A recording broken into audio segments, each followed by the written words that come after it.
Então, bom dia a todos, né, a todas, a todos, sejam todos mais uma vez bem-vindos ao nosso bate-papo com especialistas.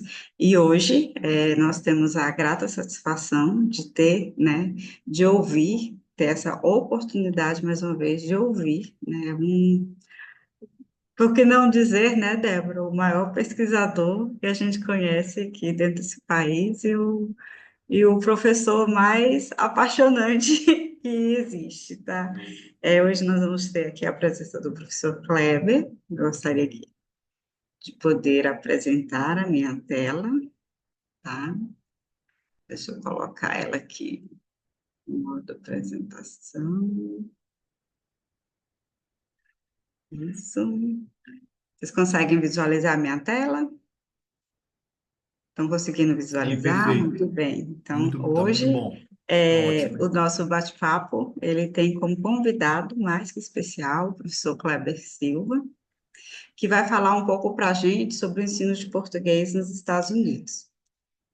O, aqui, o bate-papo com especialistas, ele é uma iniciativa do nosso grupo de pesquisa, Grupo de Estudos Críticos e Avançados em Linguagem, o GECAL, né, que ele está situado pelo Brasil inteiro, ao mesmo tempo que está situado no Brasil inteiro, mas ele está também, né, ele é vinculado à Universidade de Brasília, e a gente tem desenvolvido pesquisas em inúmeros ramos, inúmeros movimentos de linguagem, de sociedade, e para apresentar hoje para vocês um pouco, né, da trajetória do professor Kleber, tá? Professor Kleber, ele é licenciado em língua inglesa pela Universidade de Ouro Preto, ele é mestre em Linguística Aplicada pela Unicamp, doutor em Estudos Linguísticos pela Universidade Estadual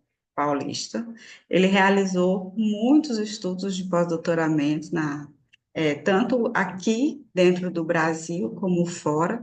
Nós temos aí pós-doutoramento em Linguística Aplicada pela Unicamp, em Estudos Linguísticos pela Universidade Católica de São Paulo, pela Universidade de Santa Catarina, pela Penn State Universidade nos Estados Unidos, estudos linguísticos também em áreas de humanidade, direitos e outras legitimidades pela Universidade de São Paulo, didática de línguas pela Universidade de Genebra, educação multilingüe pela Universidade de Winterside, na África do Sul. Além disso, né, essa paixão que ele tem pelo conhecimento. O professor Kleber, ele foi visitante, né, visita em escola em empreendedorismo educativo e inovação no Brasil, pelo Departamento de Educação de Stanford, na Universidade de São Francisco, nos Estados Unidos, e em 2019 e 2020 foi professor visitante no Departamento de Espanhol, Italiano e Português, na na Pensilvânia, também na Universidade da Pensilvânia, na Stadium College, também na Pensilvânia, nos Estados Unidos. O professor Kleber, aqui, não está querendo passar, isso, o professor Kleber. Atualmente, ele coordena, né, nosso grupo de pesquisa, o GECAL, tá? Ele também tem outras iniciativas, como o Sul Global, o Projeto Nacional de Letramentos, África Studies, coordena o Diretório de Linguagem, Direitos Humanos e Universidades, da Fundação Empreendimentos Científicos e Tecnológicos da Universidade de Brasília, e os seus interesses de pesquisa, eles se conectam à linguagem, à questão das políticas públicas, dos direitos humanos, da questão das minorias marginalizadas, das tecnologias, né? E ele é um exímio pesquisador e orientador, né? Tanto na UNB como em outras universidades aqui pelo Brasil, tá? E tem uma vasta, né, vasta mesmo contribuição, né, acadêmica, obras que são maravilhosas, organizadas, que nos fazem realmente pensar o papel da linguagem e como ela nos move enquanto sociedade. Então, ele tem aí diversos prêmios, né, enquanto uma pessoa que contribui, um ser humano que veio realmente a esta terra para contribuir, para deixar um legado importantíssimo e tem o privilégio de ver, né, o reconhecimento por meio de vários títulos. Em 2000 foi 2020 ou 22, eu não me lembro, ele recebeu pelo prêmio, foi 2024, o prêmio Paulo Freire em Educação pela Câmara Distrital de Brasília, e também é cidadão temenérito pela Câmara de Vereadores de Barretos. E vários outros prêmios, o prêmio Cláudio Luiz Ubeba como melhor profissional na área de educação pela Câmara de Vereadores de Barretos em 2017 e 2018. Enfim, né, o professor Kleber, ele é essa pessoa, esse pesquisador excepcional, vocês estão podendo acompanhar aí no currículo, mas, acima de tudo, eu sempre gosto de deixar marcado a pessoa, né, do que ele é para cada um de nós, para os orientadores. Acima de tudo, ele é um amigo, ele é um irmão, ele é a pessoa com quem você pode ligar 2 horas da manhã e que ele vai estar lá segurando sua mão, né, juntamente com você nos momentos que você mais precisa, tá? Ele tá junto ali com a gente sempre. É uma pessoa extremamente amorosa, um ser humano ímpar, único, né? Acho que Deus estava muito feliz no dia que criou ele e Deus nos deu ele, né, de presente. Eu sempre costumo dizer isso, que eu tenho o privilégio de ter nascido no mesmo período de Kleber Aparecido, né, e de ser orientanda dele, e eu sou muito grata por isso. E não tenho, assim, palavras para definir, né, a pessoa humana extraordinária que o professor Kleber é e o que ele representa para mim e para todos os colegas do GECAL, tá bom? Então, assim, é um currículo maravilhoso, mas acima de tudo é um ser humano excepcional, né? Assim, é um ser humano que não há palavras que possam mensurar, né? Esse coração, essa capacidade amorosa dele de viver, de pesquisar. Bom, o livro em destaque hoje, né? Um dos artigos que eu selecionei em destaque é um artigo, na verdade, ele é uma introdução de um dossiê, né, que o professor Kleber faz junto com o professor Lequete Macalelo, e nesse dossiê, os pesquisadores, eles vão pensar, vão refletir sobre a questão de língua, raça no sul global, enfocando as leis para a igualdade e justiça social no mundo multipolar contemporâneo, tá? Então, esse artigo, né, está aqui publicado, né, que é a introdução em que eles vão refletir sobre cada um dos artigos, cada uma das reflexões que são colocadas aí nesse dossiê. Deixa eu só voltar aqui, acho que eu passei.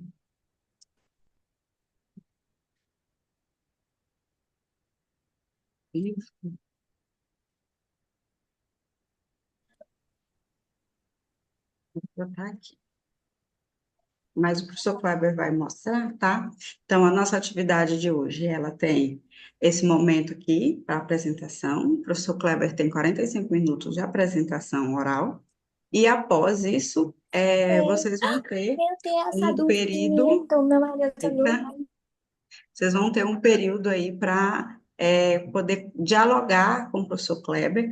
Eu peço a vocês que coloquem no chat as perguntas para que eu possa transferi-las para os slides e assim a gente poder fazer essa interação. Isso também não quer dizer que vocês não possam se manifestar, ter esse bate-papo com o professor sobre o tema que ele vem a tratar. Então, eu agradeço muito a presença de cada um de vocês no nosso bate-papo com especialistas. E, professor Kleber, a sala de aula é toda sua.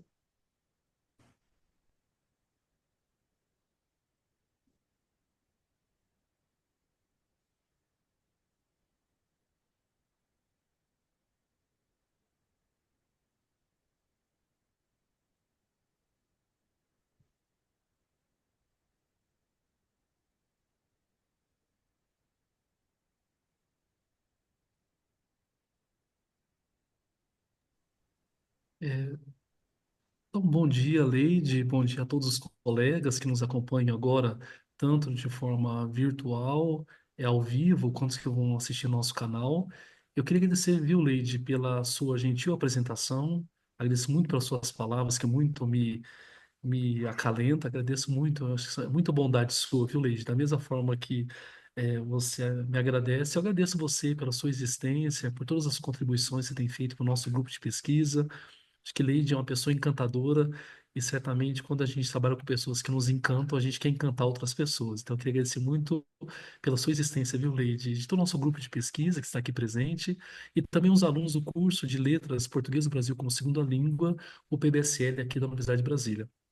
Nós temos os alunos aqui de forma presencial em Brasília e tem vários alunos também acompanhando online e vários colegas, né, que estão aqui presentes, tanto do Brasil quanto de outros países do sul global. A minha ideia nesses Così, 40 perché io so minutos che lei è in difficoltà, vocês um perché pouquinho sobre, conversar com vocês um pouquinho sobre Conexões, o livro O Ensino de Português nos Estados Unidos, que foi justamente essa obra, né, Leide, que eu organizei com meu querido amigo Eduardo Silva, da Universidade de Washington, em Seattle.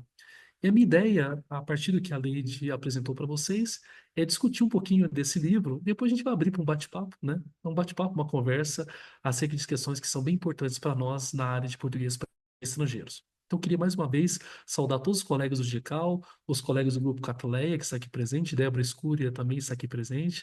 Agradecer muito essa oportunidade de estar com vocês. Eu queria fazer menção, né, Leide fez uma gentil apresentação, que essa iniciativa faz parte do GCAL. Eu coloquei o QR Code, nosso grupo de pesquisa, o GCAL, o grupo de estudos críticos e avançados em linguagem, cadastrado e aprovado na Universidade de Brasília e também no CNPq. Mas eu queria destacar, né, Leide, que o GCAL é composto de pessoas. Eu queria agradecer todas as pessoas que fazem parte do GCAL. Certamente é uma honra ter o prazer de trabalhar com vocês no nosso grupo de pesquisa. E eu queria destacar também que essa iniciativa que estamos fazendo agora, ela faz parte de várias iniciativas que nós temos de nós repensarmos uma ressignificação da educação linguística a partir de praxeologias educacionais. A nossa ideia não é discutir muito apenas epistemologias, mas nós discutimos praxeologias, práticas, né? Pesquisas aplicadas, pesquisas feitas no bojo da linguística aplicada, em diálogo com a pedagogia crítica, com a própria didática das línguas, com a sociolinguística e também alicerçada no paradigma que a gente chama um paradigma totalmente decolonial. Agora eu queria só destacar para vocês que o livro que eu vou fazer menção para vocês é esse livro que eu chamei, que eu organizei com o professor Eduardo Silva, chamado Conexões, o ensino de português nos Estados Unidos. E eu pensei em organizar a minha fala a partir de quatro grandes momentos. Eu acho que no primeiro momento eu queria destacar para vocês, né, Leide, um pouquinho do meu encontro com as colonialidades e as decolonialidades. Depois mostrar para vocês quais são as vozes de onde eu encoo, de onde eu falo, de onde eu vejo, de onde eu sinto, de onde eu reajo. Depois eu queria falar especificamente das minhas experiências que eu tive nos Estados Unidos.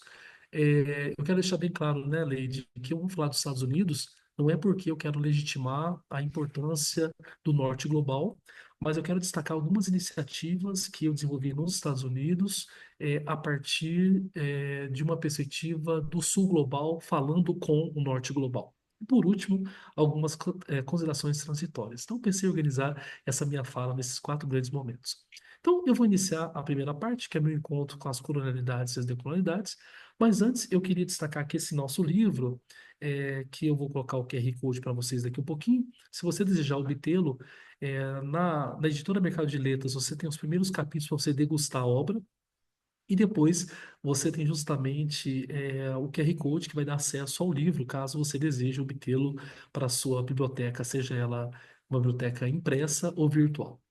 A minha colega Flávia Azevedo Cerqueira, da Universidade de professor Johns Hopkins, nos Kleber. Estados Unidos, falou algo que eu achei bem interessante, que ela falou que esse livro ele faz uma radiografia do que está acontecendo nos Estados Unidos, o ensino de português como língua estrangeira.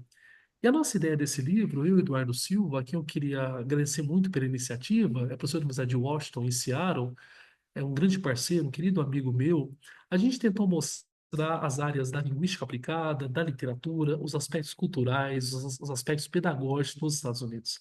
Então, nessa ideia, antes talvez de falar da obra que nós vamos destacar nesse bate-papo, eu queria falar um pouquinho sobre quais foram os meus encontros com as colonialidades e as decolonialidades.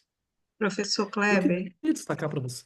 Pois professor não? Kleber, seria interessante o senhor colocar em modo apresentação. Não está a apresentação? Tá não, tá no modo edição.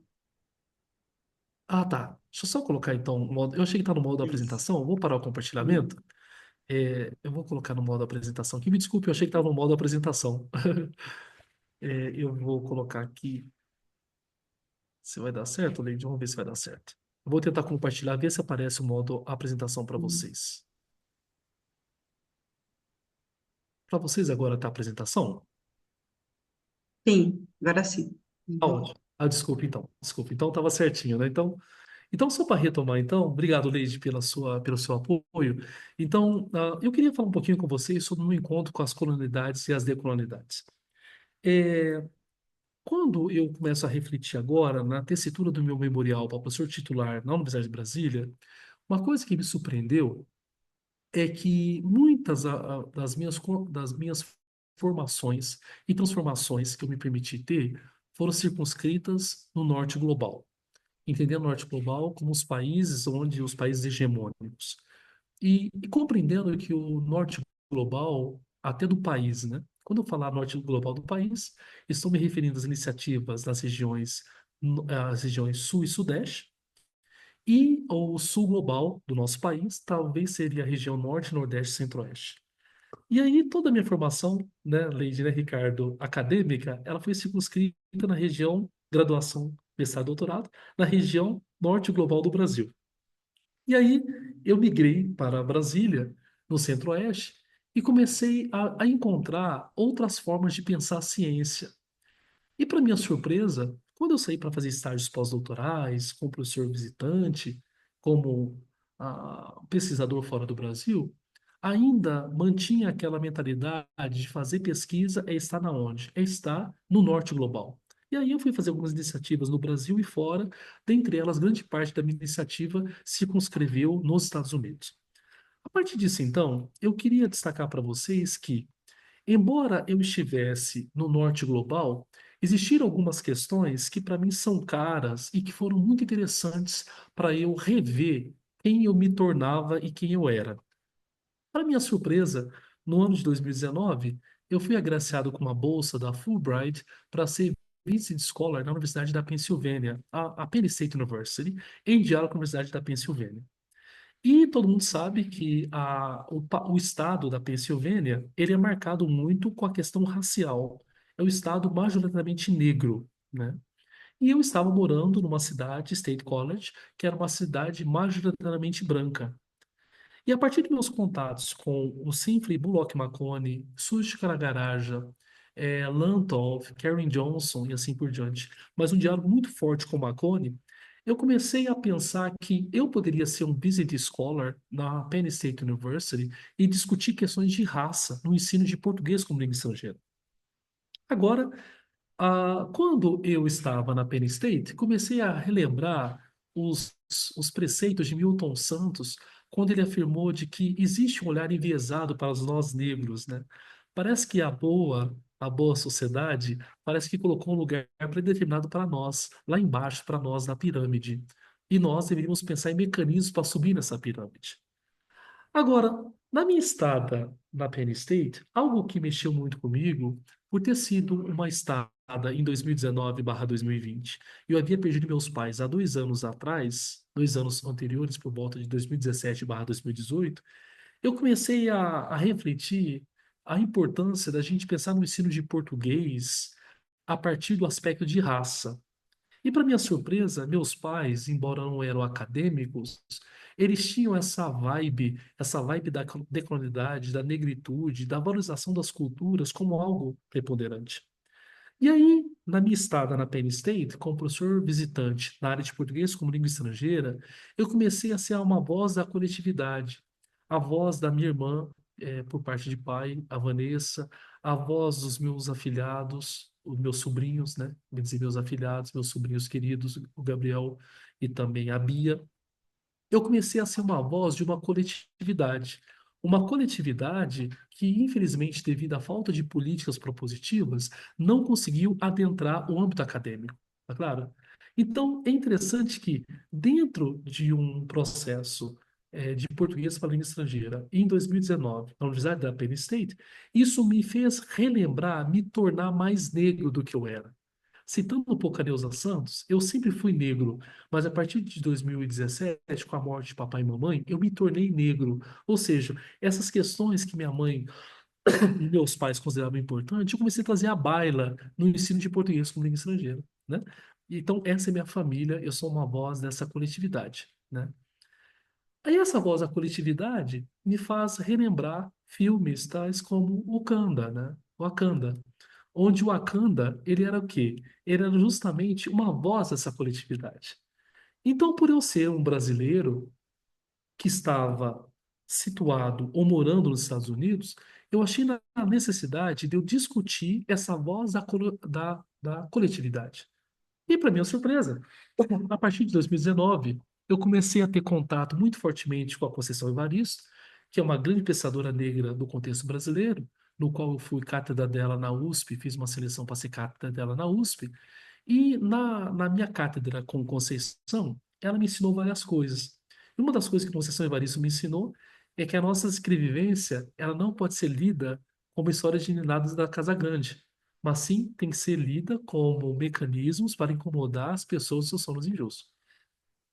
Então, essa é mais ou menos o preâmbulo que eu queria destacar para vocês de como eu fui para os Estados Unidos para trabalhar no ensino de português como língua estrangeira, para representatividade, para ecoar a voz de uma ancestralidade, a voz de meus irmãos, a voz de minha própria família e discutir essa voz, essa coletividade.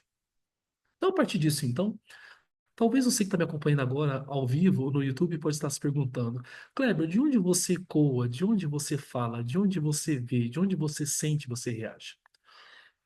Eu alistei alguns textos que eu considero importantes para meu repensar sobre ensino de português como língua estrangeira, a partir da translinguagem, a partir de uma perspectiva da afrodiasporicidade, a partir do movimento que eu chamo de translíngue ou transcultural de fronteira, tentar pensar nesse portunhol que muitos falam, nesse português que falamos. Eu fui listando alguns textos, alguns livros que me motivaram a rever, a solear alguns conceitos de linguagens. Até na semana que vem nós vamos receber a Cristiane Landolfo e a Doris Matos para a gente pensar nesse soleamento, para a gente repensar políticas linguísticas, políticas públicas.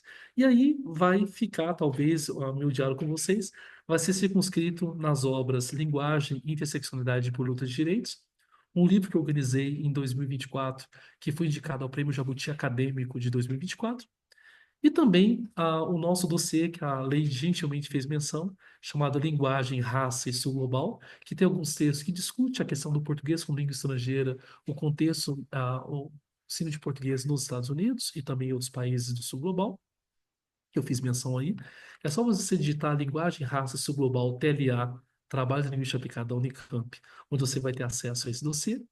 E também queria fazer menção, talvez o que eu estou destacando agora na minha fala, é que eu tenho defendido muito uma Translanguage Ubuntu, uma proposta decolonial para esse multilingualismo no sul global. E eu acho que nós temos de pensar, nós de português para estrangeiros, como trabalhar com uma proposta decolonial a partir do trânsito entre línguas e linguagens, né? Eu acho que é uma obra interessante, um texto interessante nessa perspectiva. E hoje eu vou fazer menção, talvez de uma forma um pouco mais assertiva, acerca de três obras recentemente lançadas. Uma foi o meu livro que eu organizei com meu querido amigo Lauro Sérgio Machado Pereira, chamado Decolonização do Ensino Superior no Sul Global, aplicando princípios de uma linguística aplicada à crítica para o processo de internacionalização. E meu livro agora, recém-lançado pela editora Routledge, chamado The Routledge Handbook of Translanguage de Global South, que vai ser lançado agora a partir de vai ser lançado, a pré-venda desse livro vai ser em setembro de 2025 e o lançamento vai ser em janeiro de 2026, tá? Mas agora eu acho que eu vou falar com vocês mais especificamente dessa minha obra, do último livro que eu organizei com o Eduardo, chamado Conexões no Ensino de Português nos Estados Unidos. Você que está nos acompanhando aí no YouTube e também ah, no, ah, no Zoom, você pode. Aí tem o QR Code, se você quiser depois ouvir o livro ou degustar os primeiros capítulos do livro, eu terei um imenso prazer de compartilhar com vocês, tá? E mais uma vez reitero ao professor Eduardo Silva a iniciativa da gente ter feito esse livro juntos. Então, agora eu queria entrar na terceira parte da minha fala, falar um pouquinho sobre o ensino de português nos Estados Unidos. Eu queria deixar bem claro que eu vou falar nos Estados Unidos devido às minhas estadas em 2019/2020, 2022/2023 em algumas universidades estadunidenses, pensando um pouquinho na perspectiva do ensino de português como língua estrangeira. Bem, nesse nosso livro, que nós organizamos em 2023, eu e o Eduardo, e esse livro vai ser publicado pela Routledge em 2026 em inglês, nós dividimos o livro em algumas seções. Na primeira sessão do nosso livro, que os alunos de PBSL, Português do Brasil como Segunda Língua, leram, né, a introdução e leram talvez a obra, eu discuto primeiramente, eu e Eduardo, com colegas dos Estados Unidos, a questão do português e a negritude. Esse foi um tópico bem recorrente no livro, discutido por dois colegas, Edivan Brito e o Paulo Dutra. Depois, nós tivemos a parte 2 do livro, discutindo cultura e identidade no ensino de português, com a minha colega Mércia Flanner, da Universidade da Pensilvânia, a própria Michelle Carrilho, que estava em Ohio e agora está na Universidade da... Está na onde agora? Ela está na Escócia. E depois Vivian Flancer, discutindo a questão de integrando literatura, cultura e tecnologia. Depois, na parte 3 do livro, a gente discute um pouquinho sobre desenvolvimento curricular. Aí, para isso, nós temos Célia Biaconi e Alan Parma. Depois, Maria Lúcia de Biache Moreira. E por último, Ana Carvalho, Mariana Berto, Adriana Pecora e Bruna Sommer Farias, discutindo a questão de currículo, no ensino de português como língua estrangeira. Na parte 4 do livro, a gente discute juntamente com a Orlando Kelme, discutindo tecnologias, a gente partiu de práticas inovadoras dos Estados Unidos, sendo usado em sala de aula. A Raquel Mamila, ela fala um pouquinho sobre o potencial das narrativas digitais nas aulas de português. E por último, o Carlos Pio discute programas, de programa inclusivo de português para negócios, no contexto dos Estados Unidos. E por último, nós temos mais três capítulos, mais dois capítulos, um deles da Cristiane Soares e a Glaucia Silva, que estiveram já junto conosco em outros bate-papos, discutindo para um ensino descomplicado de gênero gramatical de português. A Cristiane Soares, lá de Harvard, e a Glaucia Silva, da Universidade de Massachusetts. E por último, a Fernando Ferreira, discutindo desenvolvimento das habilidades de escrita entre aprendentes cabo-verdianos. Eu acho que esse é o panorama geral da obra, né? A gente pensou no português, e a negritude, depois cultura e identidade no ensino de português, depois desenvolvimento curricular, depois práticas pedagógicas e depois, por último, pesquisas feitas na área da linguística aplicada no ensino de português nos Estados Unidos. É uma obra bem densa, né? Nós temos cerca de 372 páginas o livro, e a ideia era mostrar uma radiografia, um desenho, uma selfie do que está sendo feito nos Estados Unidos na perspectiva de ensino, pesquisa, extensão e inovação em português como língua estrangeira. Agora, você que está nos acompanhando agora pode estar se perguntando: o Kleber organizou essa obra voltada para o ensino de português como língua estrangeira nos Estados Unidos. E será que a gente tem algumas iniciativas para que você que está nos acompanhando participe justamente do ensino de português nos Estados Unidos? Nós temos várias iniciativas, né? Eu queria citar algumas delas para vocês. A primeira é o chamado Programa Leitorados Guimarães Rosa. Todos os anos, a CAPES ela libera recursos mediante o Ministério da Educação da República Federativa do Brasil para que nós tenhamos professores leitores fora do Brasil, trabalhando com ensino de português como língua estrangeira. Sempre a CAPES tem, não só nos Estados Unidos, mas também em outros países, tais como Ásia, África, Oceania e assim por diante. Então, se você tiver interesse em estar fora do Brasil, ensinando português, o programa Leitorados de Guimarães Rosa é um programa bem interessante nessa perspectiva. Eu não tive o privilégio de ir num programa, eu fui selecionado, mas não fui no programa leitorado, que era o Instituto Guimarães Rosa, mas é uma iniciativa interessante para a gente ficar em torno de 9 meses fora do Brasil, ensinando português como língua estrangeira. Agora eu queria destacar para vocês uma outra iniciativa que a Fulbright tem, que foi a iniciativa que eu fui, chamado Professor e Pesquisador Visitante nos Estados Unidos. Eu fui selecionado em 2019/2020, você pode ser selecionado, só que a gente entra num bojo, numa competição com pesquisadores de várias áreas do conhecimento, tá? Então, se você tiver interesse, tiver uma cidadania brasileira, não é estadunidense, tem doutorado, você pode participar desse programa pela Fulbright, que vai ser aberto agora em junho de 2025, chamado Professor e Pesquisador Visitante nos Estados Unidos, em que eu tive o privilégio de estar na Universidade da Penn State no ano de 2019/2020.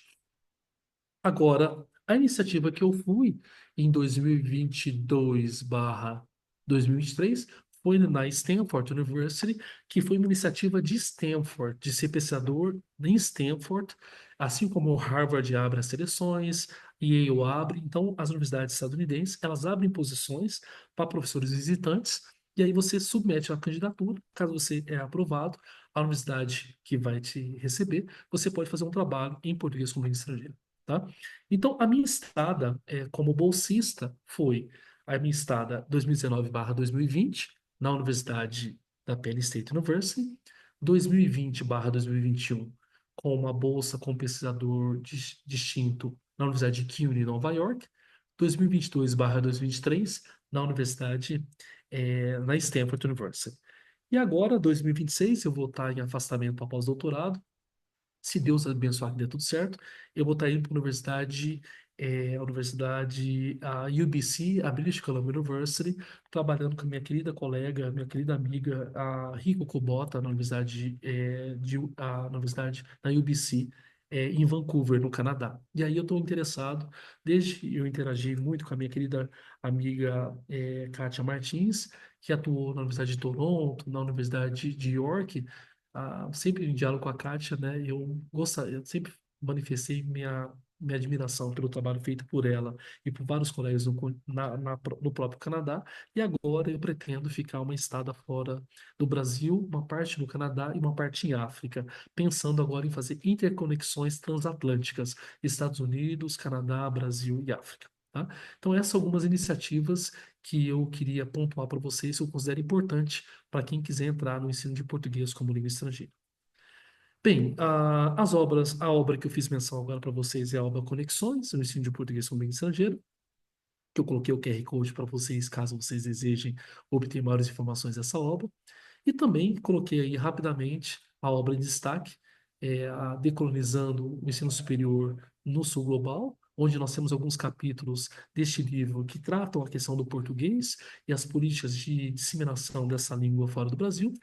E agora, em primeira mão, eu falo desse nosso handbook. Eu coloquei o QR Code para vocês aí, onde a gente tentou, eu e Lequete Macalela, o Lequete compreendendo as línguas africanas no contexto de ensino, e eu entendendo, compreendendo o português como língua estrangeira, o português que eu estou chamando um português que é uma língua é, pluricêntrica, mas um português que seja uma língua seria ações de translinguagem.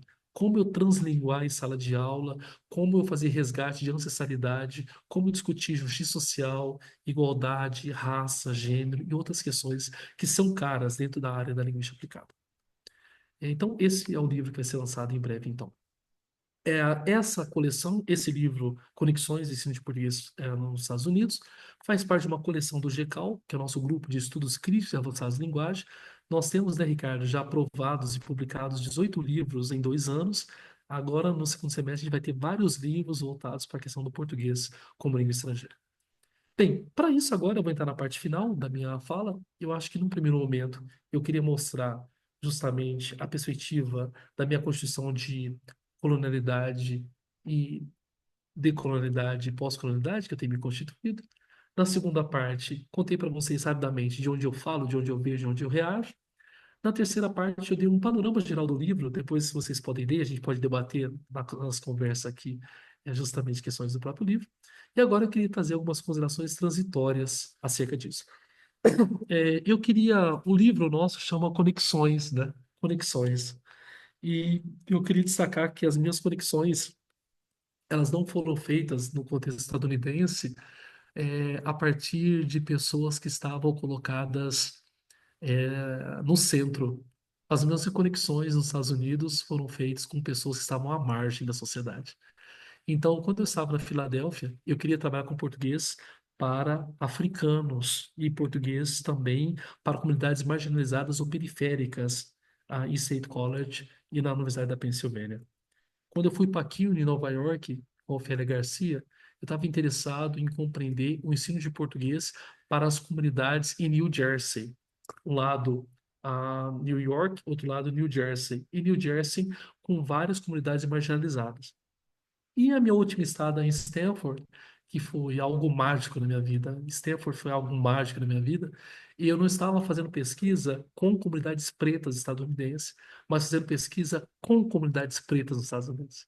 Aí eu confidencio para vocês aquele filme chamado Coach Carter, o treinador Carter.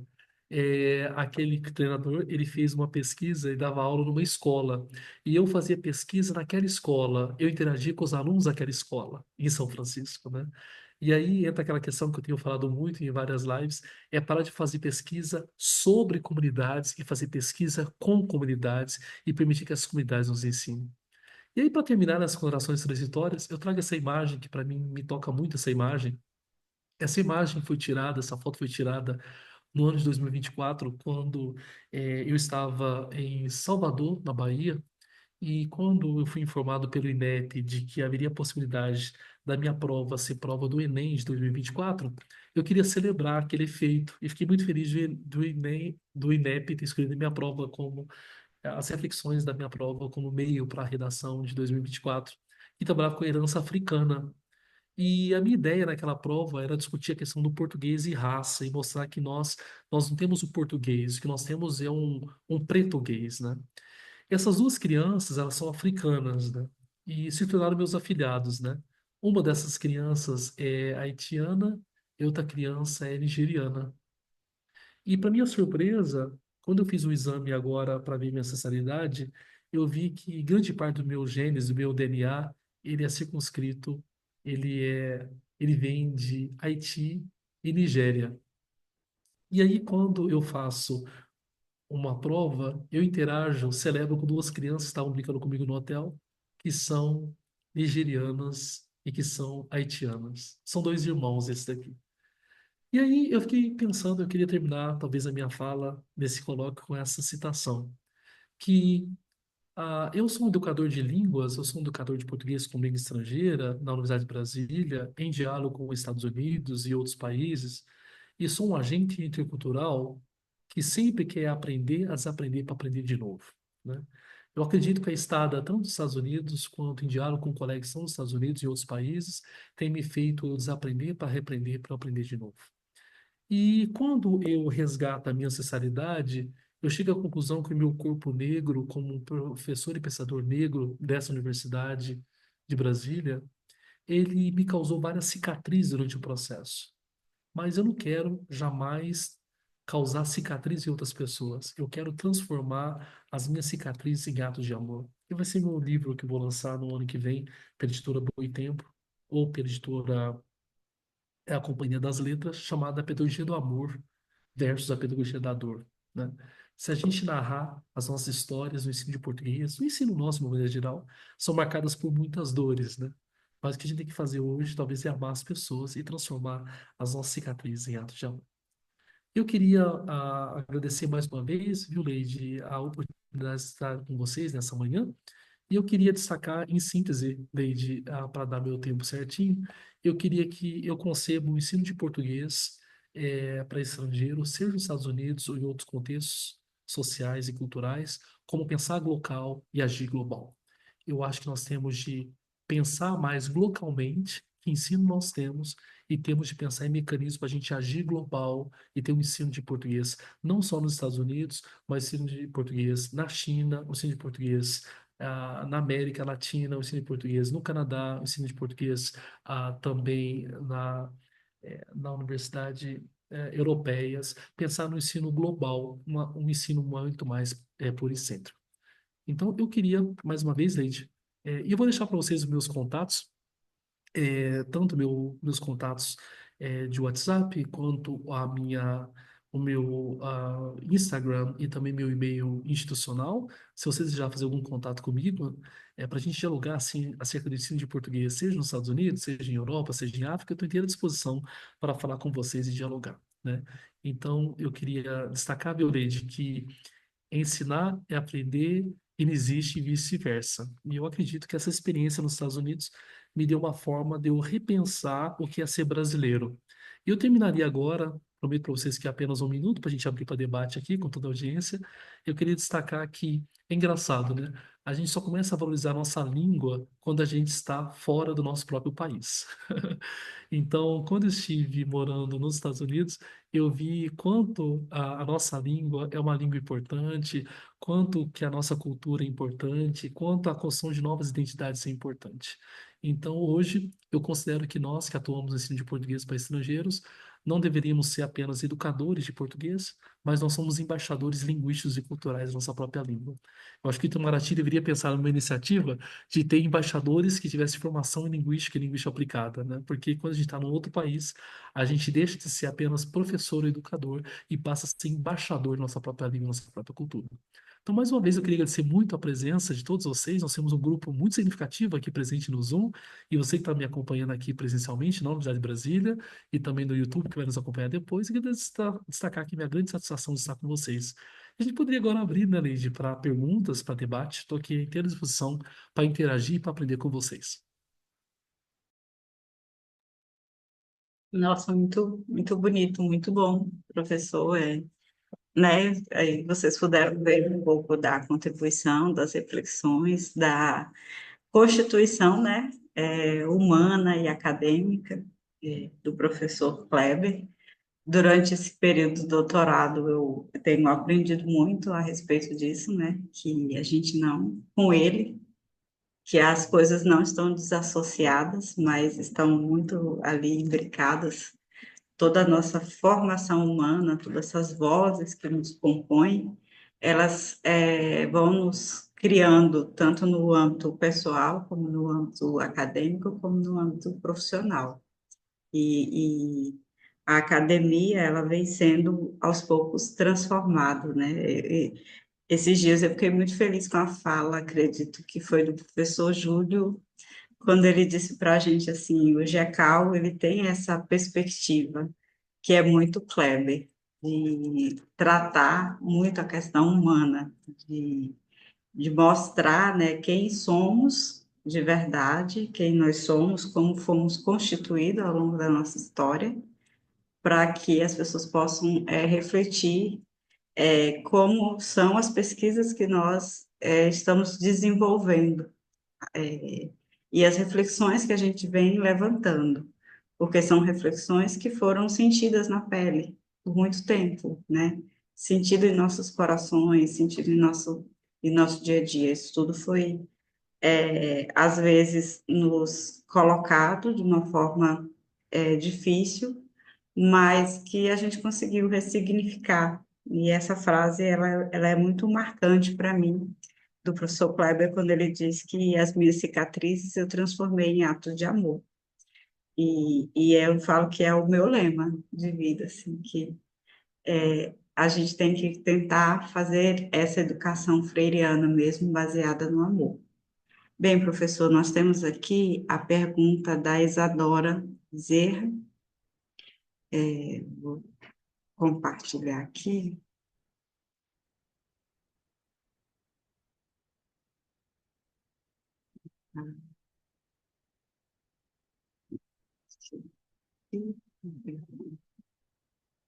Isadora.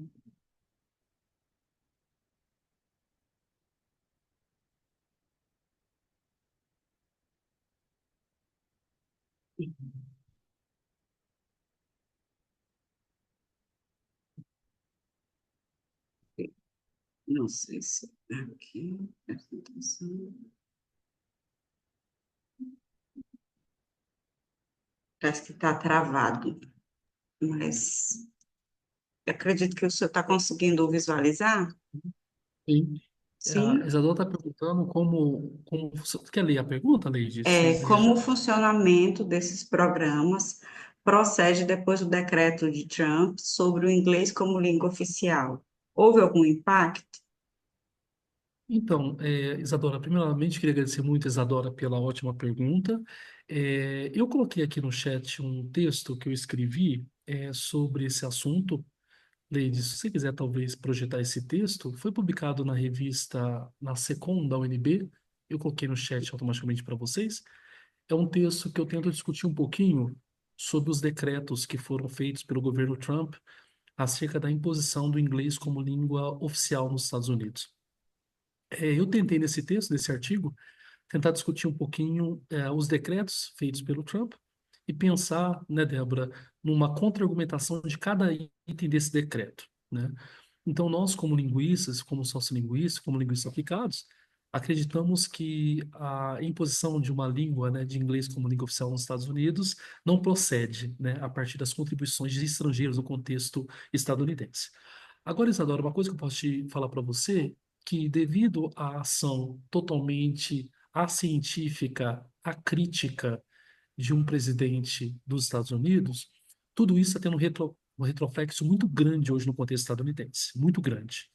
Hoje, centros que tinham muitas posições de trabalho nos Estados Unidos, hoje as posições diminuíram significativamente, porque ser brasileiro nos Estados Unidos é ser estrangeiro, e hoje nós temos uma política de não valorização e não promoção para os estrangeiros. Em reuniões recentemente aqui nos Estados Unidos, aqui em Brasília, na embaixada e também em reuniões dentro da Fulbright, os recursos que antigamente eram colocados para a difusão do português como língua estrangeira diminuiu significativamente. Iniciativas como o FLTA, que era a iniciativa de mandar brasileiros para dar aulas de português como língua estrangeira, hoje se mantém essa iniciativa, mas eu acredito que se nós tivermos uma perspectiva muito mais transgressiva, talvez a gente não vai ser selecionado, né?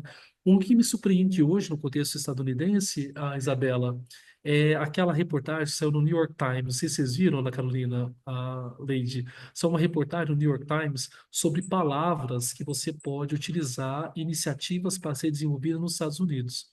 E aí, palavras do tipo estrangeiros, racismo, sexismo, patriarcado, crítica, equidade, justiça social são palavras que não são mais aceitas em projetos dentro do contexto estadunidense. Então, no momento sócio-histórico, eu peço desculpas para vocês, mas eu não vejo uma certa abertura para a entrada nós, como pesquisadores, no contexto estadunidense, tá? Estou sendo bem franco com vocês, né?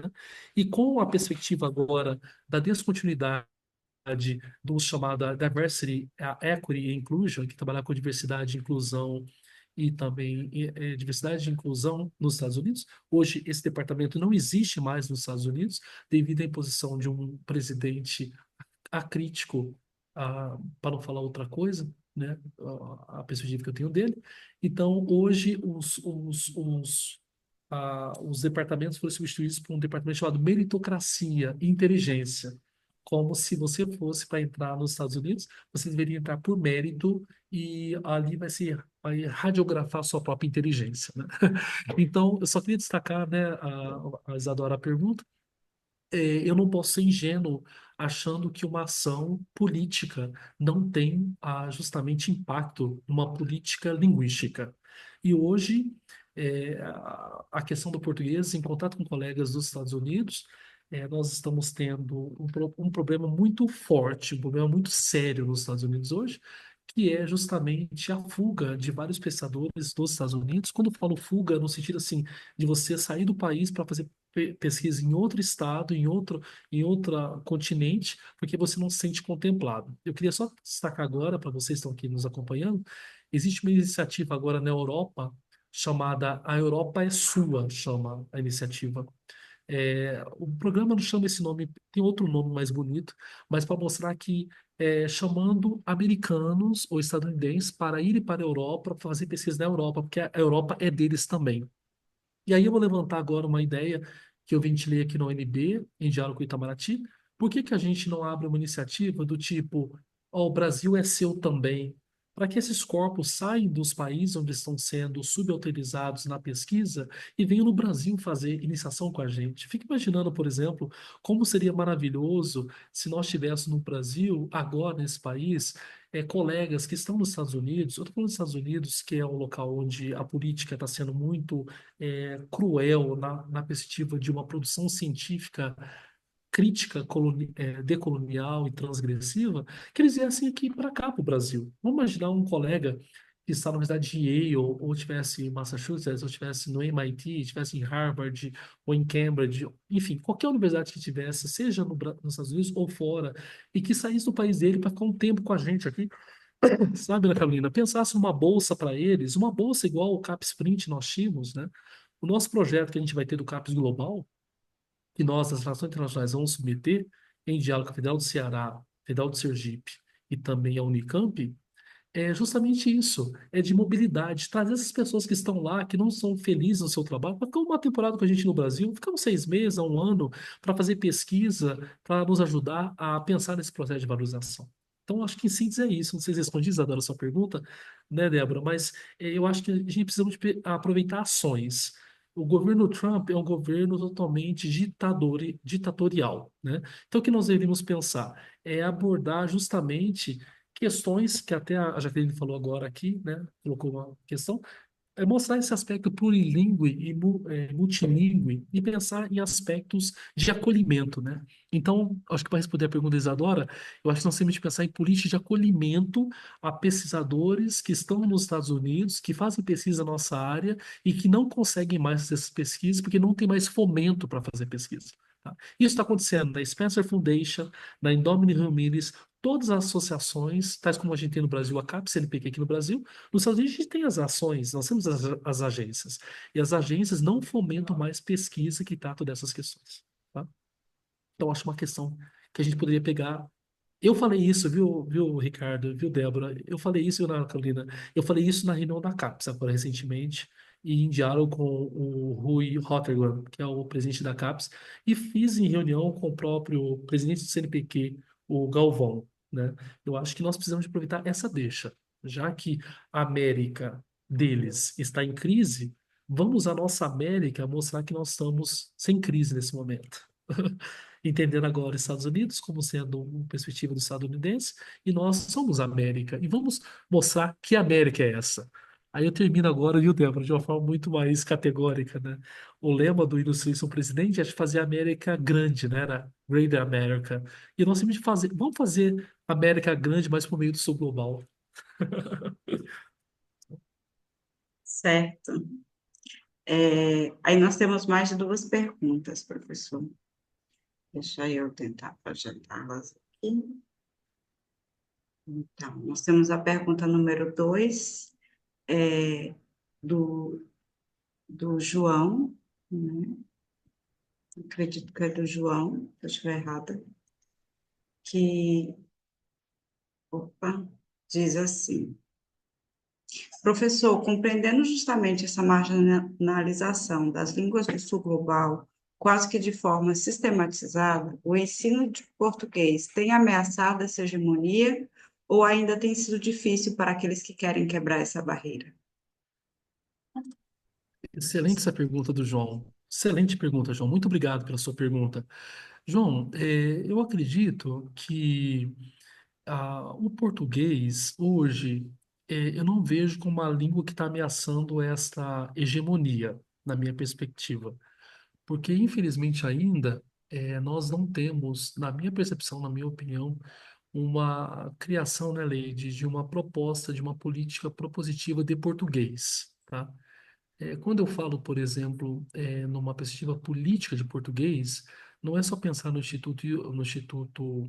é, Instituto de Portugal, que tem trabalhado, o Instituto Camões tem trabalhado com a valorização e também a valorização e a promoção do português de Portugal, Mas eu acho que ainda o Instituto Guimarães Rosa, na perspectiva que ele está ainda, ele não está dando conta, numa perspectiva mais do Instituto Camões, de pensar nessa difusão, valorização da variedade do português do Brasil em outros locais, né? O Instituto Camões faz muito isso.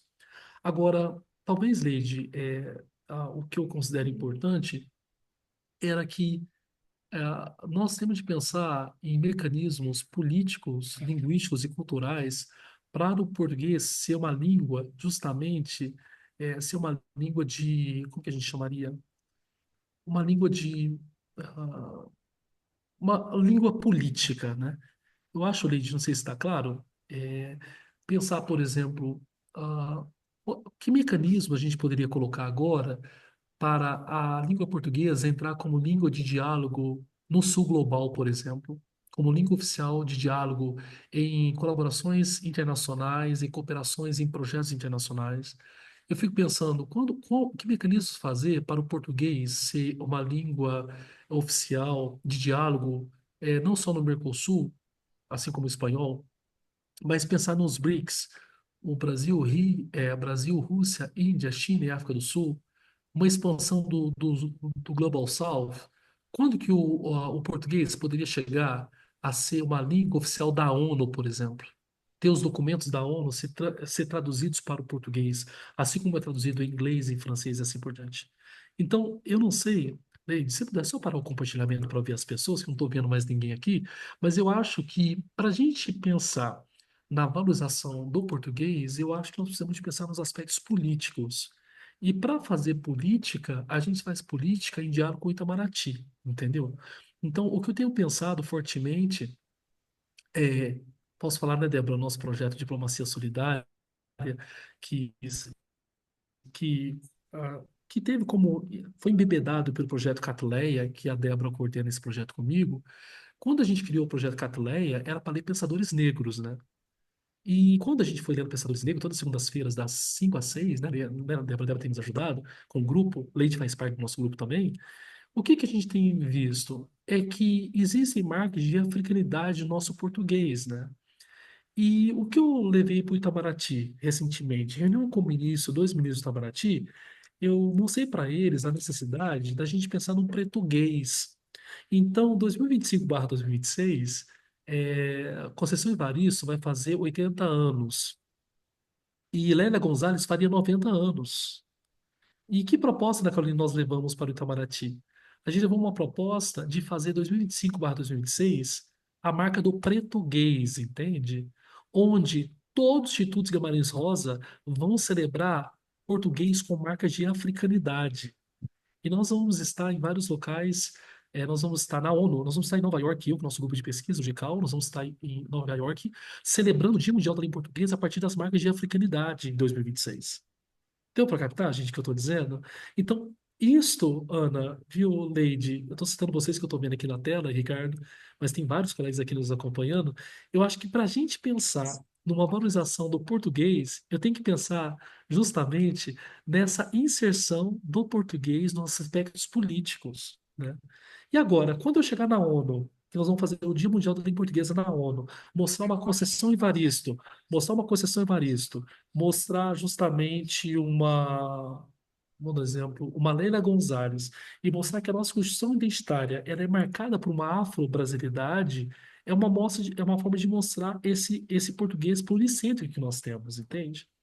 Então, não sei se respondi a sua pergunta, eu acho que o que nós queremos hoje no momento, viu, não é colocar o português em substituição a uma outra língua, mas é colocar o português no centro em diálogo com outras línguas hegemônicas. Colocar o português em diálogo com o francês, com o inglês, com o alemão, com o italiano e assim por diante. Né? E essa acepção é isso. E eu terminaria meu questionamento, não sei se faz sentido, Leide, que para mim fazer linguística é fazer política. E fazer português para estrangeiros é fazer política. Não dá para a gente ficar fazendo o nosso projeto, as extensões, dentro das nossas próprias escolas apenas. Eu tenho que pensar em mecanismos para a gente adentrar esferas políticas, seja ele o Itamaraty, seja ele Só um momentinho, professor. como é que eu vou Regina, colocar por agora? favor. Isso.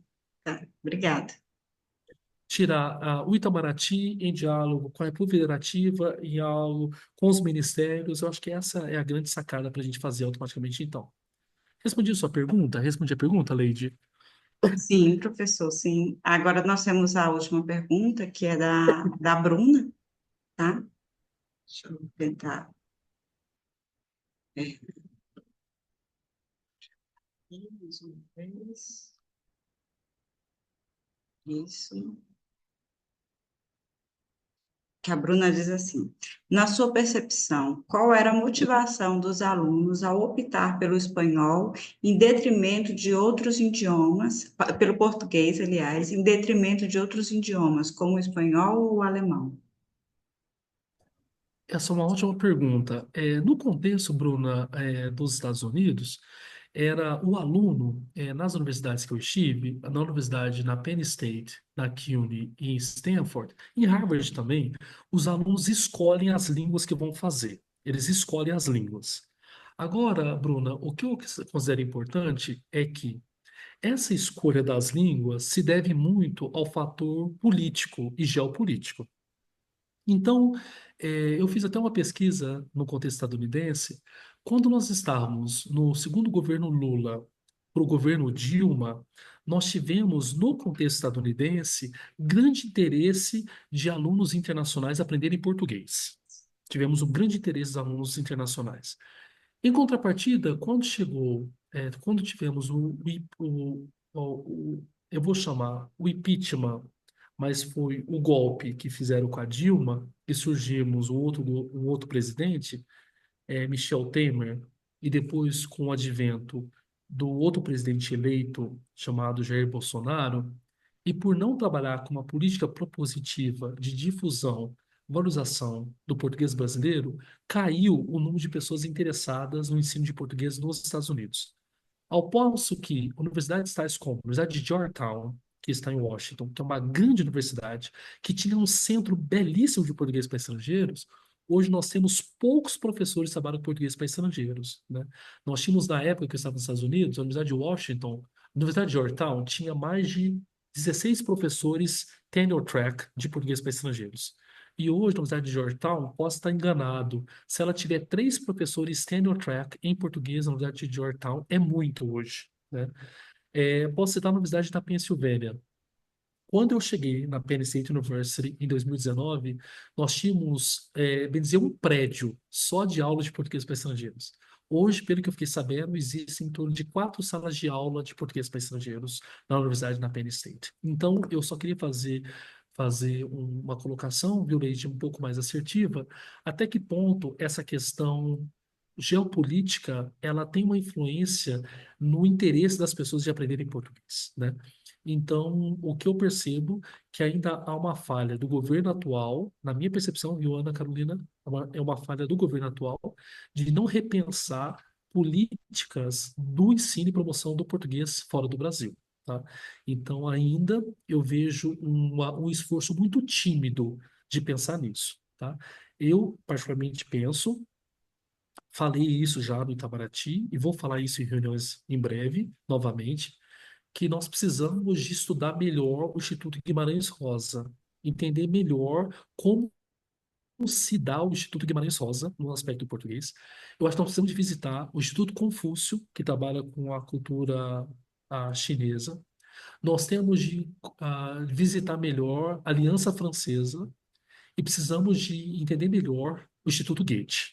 Essas são iniciativas que, para mim, considero iniciais para a gente reescrever o Instituto Guimarães Rosa numa política muito mais proativa. Tá? Eu citei alguns institutos, eu vou citar aqui a Embaixada dos Estados Unidos e a Casa Thomas Jefferson, que além de pensar no ensino de inglês, eles pensam nas escolas internacionais. Eles pensam em escolas internacionais, tais como a Escola Americana de Brasília, do Rio de Janeiro, de Salvador, de Porto Alegre, de São Paulo, de Campinas e assim por diante. Eu estou citando as escolas, Débora, que eu tenho parcerias, que é uma iniciativa de pensar na disseminação e a disseminação e valorização do inglês. Agora eu fico pensando, se eu vou pensar no português, por que que eu não vou pensar em iniciativas de criação de escolas internacionais que tenham o português como língua oficial da escola fora do Brasil? né? Por exemplo, em Miami, por exemplo, seria um sucesso. Miami, todo mundo sabe que Miami, na Flórida, o português é língua oficial em Miami. É uma língua que ela goza de status de língua oficial em Miami.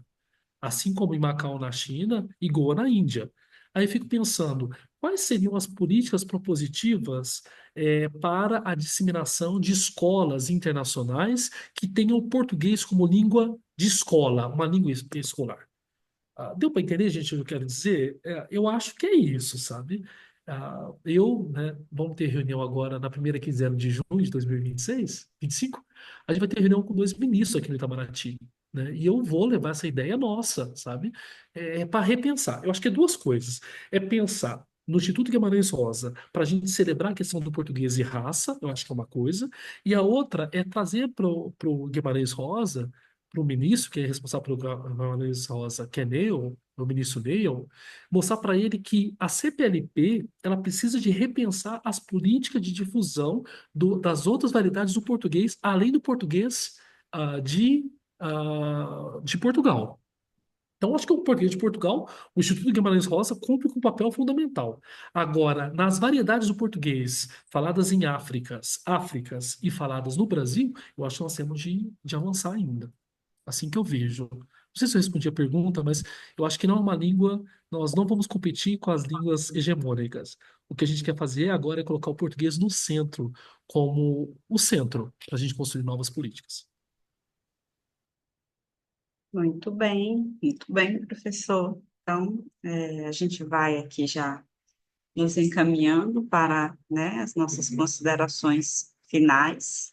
É, eu queria muito agradecer a todos que estão aqui presentes para ouvir, aos estudantes que estão aí na UNP, e deixo aqui o espaço, né? É, o Ike parece que fez uma observação aqui, professor. Dá tempo? A gente lê o Sim, com Ike? certeza. Aham, vamos ver aqui. O Ike diz assim: Brasil, enquanto um país com maior número de falantes da língua no quadro do CPLP, deve assumir um papel importante no que tange à efetivação da língua portuguesa no quadro laboral da ONU. Só que essa luta não deve ser apenas assumida por ele. Também os países africanos falantes de língua portuguesa devem assumir papel na vanguarda disso. Nós, falantes de português, somos muito. Até agora, o português não faz parte das línguas oficiais da ONU. As línguas oficiais da ONU são seis: árabe, chinês, inglês, francês, russo e espanhol.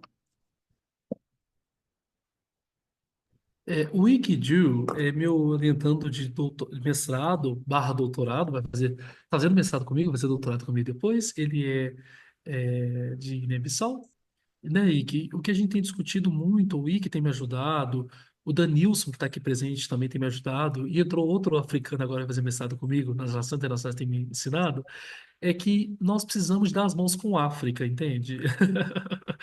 Eu acho que não existe um jeito de não fazer ciência e de não fazer uma promoção do português se a gente não der a mão com a África. Então, Leide, eu vou ser bem assertivo hoje, Leide, não sei se eu estou certo, mas eu acho que quando eu falar de sul global, eu estou falando de uma coisa, queria enfatizar. Eu estou vendo o Brasil não como continente, não estou vendo o Brasil como país, eu estou vendo o Brasil como continente. E quando eu falar de África, eu não estou vendo, não estou falando África do Sul, eu estou falando de África como continente. Então, a pergunta que eu queria levantar para a audiência é a seguinte: será que a gente não poderia criar uma política transatlântica de continentes em prol do português? Por exemplo, o português falado em São Paulo é um, o português falado em Minas é outro, o português falado no Rio Grande do Sul é outro, o português falado na Bahia é outro, perceba? Dentro do português brasileiro, a gente tem várias variedades de português. É uma ação de valorização das variedades. Agora, Áfricas também falam várias formas de português.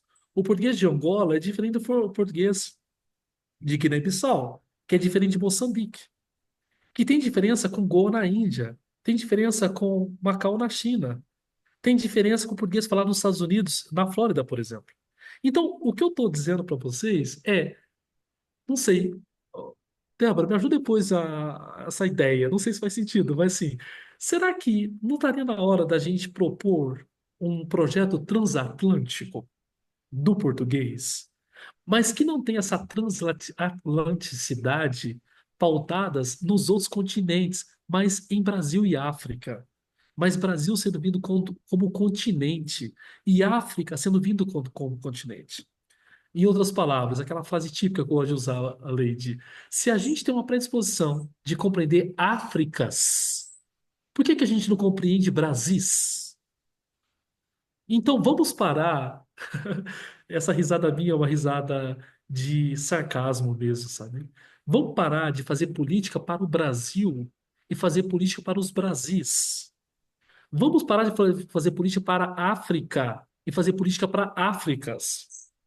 Quando a gente tiver uma dimensão de criar uma proposta nesse sentido, eu acho que a gente vai ter uma outra proposta de uma política. E aí eu queria só trazer à tona uma ideia, Leide, que eu tenho, que eu quero confidenciar para vocês. Não tenho nada contra Guimarães Rosa. Aliás, estudei em Minas Gerais, uai, sabe? Guimarães Rosa teve grandes contribuições. Mas Guimarães Rosa não representa, na minha percepção, o que é ser brasileiro. Na minha percepção, quem representa o que é ser brasileiro é Machado de Assis. Então, eu teria uma proposta para o Itamaraty de uma ressignificação do Instituto Guimarães Rosa por uma proposta chamada Instituto Guimarães Machado de Assis. Porque quando eu falo de Machado de Assis, na minha percepção, eu era da literatura, existe uma literatura antes de Machado e após Machado. Numa literatura feminista negra, existe uma literatura antes de Conceição Evaristo e após Conceição Evaristo. Então a pergunta que eu faria é: será que a gente não poderia criar, Leide, uma pergunta só para pensarmos, o Instituto do Guimarães Rosa, bom, Instituto Machado de Assis, que mostrasse que Machado era preto como eu, entende? Porque o Machado contado pela literatura é o Machado embranquecido, Sim. mas o Machado que resgate as nossas ancestralidades. E aí eu terminaria essa minha colocação, Leide, com o depoimento da pesquisa feita pelo MIT sobre o genoma brasileiro. Então, nós escrevendo um texto sobre esse assunto, falou que o genoma brasileiro, 71% é europeu, 21% é africano e menos de 10% é indígena. Isso eu estou falando de homens. De mulheres, de acordo com o MIT, 70% são africanas. O DNA é africano. Então, me desculpe, por eu ser feminista, eu vou ter que falar isso, né? Uhum. Me desculpe, quando a gente visita o genoma feito agora pelo MIT, mostra que nós somos um país miscigenado, hibridizado. E não temos mais de pensar num país que legitime a forma de falar de Portugal. Nós temos a forma de falar de outros países, dentre eles Áfricas indígenas. Então, o apelo que eu faria para nós, como embaixadores, né, de português, é se a gente poderia pensar em políticas das nossas próprias escolas, universidades, que a gente valorize o português falado nas variedades do Brasil. Deu para entender, Leide? Deu para entender, gente, onde eu quero chegar? João Pedro, Miriam, Alessandra? É pensar nas variedades faladas do português. Aí, para isso, eu tenho uma proposta. Se alguém quiser conversar comigo, eu deixei com vocês meu WhatsApp, vocês têm meu WhatsApp. Eu só não vou colocar minha conta bancária porque ela está zerada, senão eu passaria até minha conta bancária para vocês. Mas eu acredito que nós temos de pensar na construção de Instituto Machado de Assis e que tivesse programas. Por exemplo, eu tenho um programa dentro do Machado de Assis chamado Programa Lélia Gonzalez, português do Brasil e gênero. Aí eu tenho o programa Ailton Krenak, português e indígenas. Eu tenho um programa chamado Nego Bispo, português, questões africanas, perceba? Eu acho que Machado poderia ser o grande mentor. E dentro desse instituto, a gente tem várias iniciativas, entende? Eu tenho uma iniciativa chamada Magda Soares e Magda Soares e Stella Maris Bottoni Ricardo. Alfabetização e letramentos em português para estrangeiros. Eu tenho um programa chamado Abdias Nascimento, Português e Política Internacional. Eu tenho. Deu para entender? Assim, eu tenho. Se alguém me desse poder, viu, Leide? Se alguém me desse poder para entrar dentro do ministério, eu tô com esse projeto prontinho, assim, para pensar, sabe? E trabalhar com essas culturas. Em síntese, eu queria, para finalizar, falei de fazer para fazer as relações finais, eu acho que é parar de pensar políticas para o Brasil e fazer política para os Brasis, entende? Para os marginalizados e periféricos. E quando eu falo de Brasis, não é substituir ninguém por ninguém. É colocar no centro quem foi colocado à margem. Naquele livro da Spivak, chamado Pode a Subalterna Falar, ela mostra a Spivak que muita gente foi colocada na margem. E eu quero colocar as pessoas da margem no centro, Débora, viu, Leide? No centro, para dialogar. Eu acho que, em síntese, as contribuições europeias foram grandes no contexto brasileiro. As contribuições asiáticas foram grandes. As contribuições de pessoas da América foram grandes. Mas existem contribuições de pessoas que foram escravizadas no Brasil. Eles não eram escravizados no país dele, mas foram escravizados no Brasil, que é cerca de 20 e poucos por cento da população brasileira tem no genoma, no D, do ácido ribonucleico, o DNA, tem marcas dessa africanidade que nem em África tem, nem em África tem essa africanidade. Tá? Outra coisa, um detalhe interessante que eu pesquisei essa noite para eu finalizar meu texto, eu não sabia. O Brasil é o único país onde todos os possíveis tipos de cabelos tem no Brasil. Ao passo que todas as multinacionais que fazem produtos para cabelo, tratamento de cabelo, só têm sedes, todas elas nas capitais do Brasil, porque é o único país do mundo em que tem todas as tonalidades possíveis de cabelo. E aí eu fiquei pensando, se nós temos as possibilidades, tonalidade diferente de cabelo, sinal que nós temos uma miscigenação tremenda. Aí, coincidentemente, sai a pesquisa do MIT. Olha só que coisa interessante. Sai a pesquisa do MIT mostrando que o país mais miscigenado no mundo é o Brasil. E aí eu pergunto, Ricardo, é para perguntar mesmo para um advogado, se eu tenho um país miscigenado, não devíamos pensar numa política de miscigenação linguística, cultural e política no Brasil? Acho que essa que é a grande questão. O que eu estou dizendo, gente, em hipótese alguma, não é pensar em política partidária, porque eu não me envolvo em política partidária. Eu estou pensando em política de Estado, entendeu? E a única política de Estado que nós temos no Brasil, de política linguística, até no meu livro com o Rá a gente fala, é o chamado, é o projeto leitorado. É o único, vou enfatizar, Ana Carolina, é o único projeto de Estado que nós temos. O restante foram políticas de partido. Entrava um país, saía. Entrava um partido, saía. CC Fronteiras começou ou terminou. CAPES Sprint começou e terminou. Agora criou o CAPES Global, vai começar e vai terminar. O único política que nós temos, política linguística que nós temos no Brasil é o chamado o Programa do Itamaraty, o Leitorado. É o único que data de 1961. É o único. Porque todo ano veio a Era Vargas, veio a Era Sarney, veio a Era Collor, o projeto continuou. Então, eu terminaria assim a minha fala, que para a gente pensar num português pluricêntrico, eu tenho que pensar na criação de política de Estado para o português, não política de partido. Enquanto a gente tiver política de partido, a gente não vai entrar dentro da ONU. Quando a gente começar a ter partido de Estado, a gente vai entrar na ONU, a gente vai entrar em tudo quanto é coisa, a gente vai entrar. Entendeu? Que foi aquilo que o Wiki Joe mencionou. E para isso, eu finalizaria, Leide. Precisamos de fortalecer os blocos econômicos, tais como o Mercosul. Temos de que fortalecer o BRICS, Brasil, Rússia, Índia, China e África do Sul. Temos de fortalecer a CPLP, a Comunidade de Países Falantes de Língua Portuguesa. Temos de fortalecer os PALOPs, que são os países oficiais africanos de língua portuguesa. E temos de fortalecer o Sul Global. É isso que eu queria destacar. Temos de fortalecer as iniciativas do Sul Global.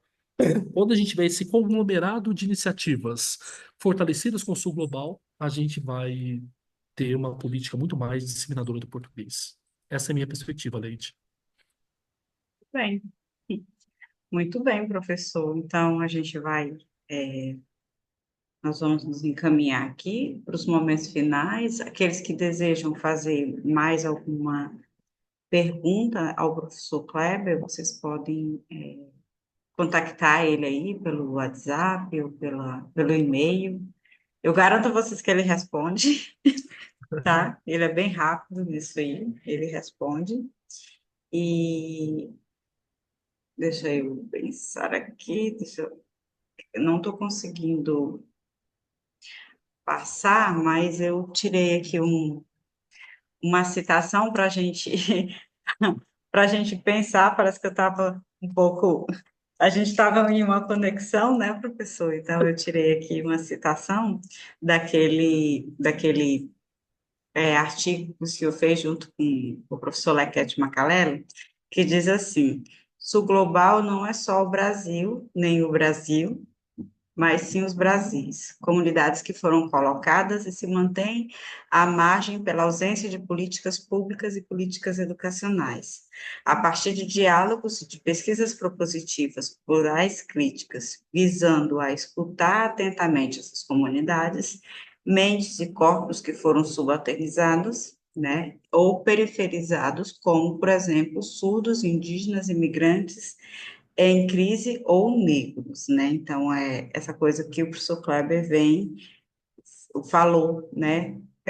Presenteou aí na sua na sua fala, que essas comunidades, elas se mantêm assim, devido a essa política que talvez ela não seja legitimada, mas ela está aí, né, no nosso, ideologicamente estabelecida, essa falta de políticas públicas e políticas educacionais que trazem, né, que possam colocar essas comunidades no centro, para que eles possam dialogar, sem o reducionismo e sem a substituição, que não é isso que nós queremos, não é esse o objetivo, mas o objetivo é que esses que foram por muitos anos marginalizados possam ser postos ao centro para que a gente consiga escutá-los e consiga projetar políticas públicas e políticas educacionais e políticas linguísticas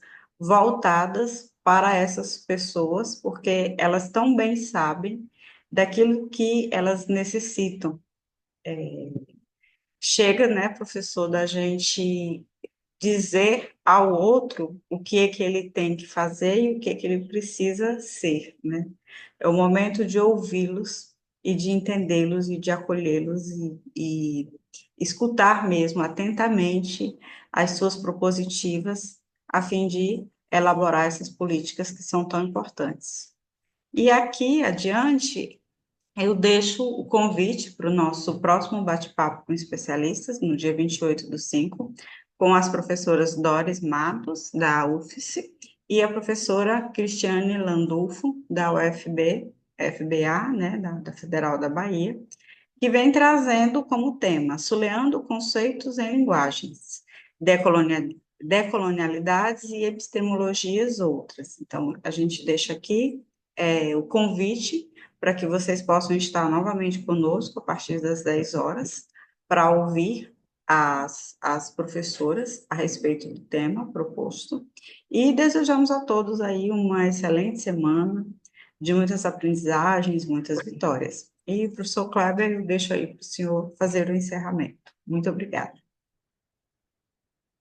Ótimo, Leide. Muito obrigado pela. A gente pode depois fazer uma foto, na hora que a gente terminar a gravação, podia fazer uma foto nós todos para a gente gravar esse momento, que é muito importante, né? Para mim, eu acho muito legal. Eu aprendi na vida que a, a foto, ela é nada mais do que a materialização de um momento especial com pessoas engajadas.